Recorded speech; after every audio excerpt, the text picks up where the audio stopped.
Hi అండి, అందరికీ నమస్తే. వెల్కమ్ టు మై ఛానల్ మన పల్లె రుచి. ఈరోజు మన వీడియోలో ఎంతో టేస్టీగా ఉండే బిస్కెట్స్తో గులాబ్ జామ్ ఎలా తయారు చేయాలో తెలుసుకుందాం. ముందుగా ఒక బిస్కెట్ ప్యాకెట్ని తీసుకొని ఇలా కవర్ చింపుకోవాలి.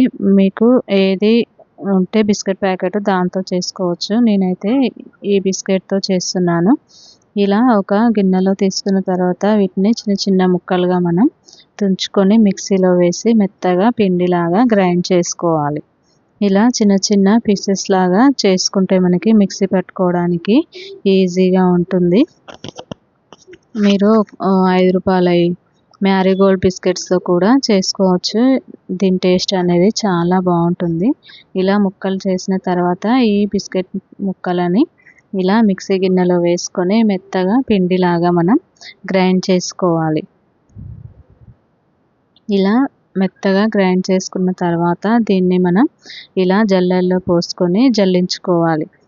అక్కడక్కడ కొద్దిగా గట్టిగా ఉన్నది ఏమైనా ఉంటే మరలా ఒకసారి మిక్సీ పట్టుకుంటే మనం సరిపోతుంది. ఇలా మొత్తం ఒకసారి మెత్తగా మనం జల్లించుకుంటే మనకి పిండి అనేది మెత్తగా వస్తుంది. కలుపుకోవడానికి కూడా బాగుంటుంది. ఇందులోనే కొద్దిగా రుచికి సరిపడా ఉప్పు, అలాగే కొద్దిగా వంట సోడా వేసుకొని అంతా కలిసేలాగా ఒకసారి బాగా కలుపుకోవాలి.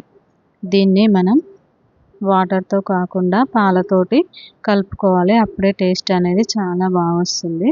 ఇలా పిండిని మనం చపాతీ పిండిలాగా కొద్దిగా గట్టిగానే కలుపుకోవాలి. పాలని చూసుకుంటూ వేసుకోవాలి. ఇలా పిండి మొత్తం కలిసేలాగా బాగా కలుపుకోవాలి. పిండి అనేది ఎక్కడ కూడా ఇలా ముద్దలుగా ఉండకుండా చాలా సాఫ్ట్గా వచ్చేలాగా కలుపుకొని ఒక 10 నిమిషాలు పక్కన పెట్టుకోవాలి.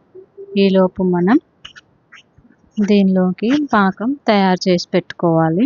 దీనికోసం ముందుగా స్టవ్ పైన ఒక గిన్నె పెట్టుకొని 1 కప్పు చక్కెరని తీసుకోవాలి. ఇందులోనే 1 కప్పు వరకు మనం వాటర్ తీసుకొని మరిగించుకుంటే సరిపోతుంది. ఇది మనకి మొత్తం ముదురుపాకం రానవసరం లేదండి. కొద్దిగా చక్కెర కరిగి ఒక 2-3 నిమిషాలు ఉంచితే సరిపోతుంది. ఇందులోనే టేస్ట్ కోసం కొద్దిగా యాలకులని 1-2 యాలకులను కూడా వేసుకుంటే బాగుంటుంది. టేస్ట్ అనేది చాలా బాగుంటుంది. ఇలా చక్కెర కరిగేంత వరకు కరిగించుకుంటే మనకి సరిపోతుంది. చూసారా, చక్కెర అనేది మొత్తం కరిగిపోయింది. ఇలా ఒక 3-4 నిమిషాలు మనం వేడి చేసుకుంటే మనకి రెడీ అయిపోతుంది. ఇలా కొద్దిగా తీగలాగా వచ్చేంత వరకు ఉంచితే మనకి పాకం అనేది రెడీ అయిపోతుంది. ఇలా అయిన తర్వాత స్టవ్ ఆఫ్ చేసి పక్కన పెట్టుకోవాలి.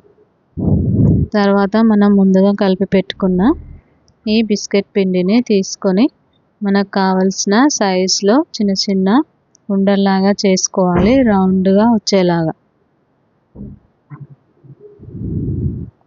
మీకు ఏ సైజులో కావాలంటే ఆ సైజులో చేసుకొని పక్కన పెట్టుకుంటే సరిపోతుంది.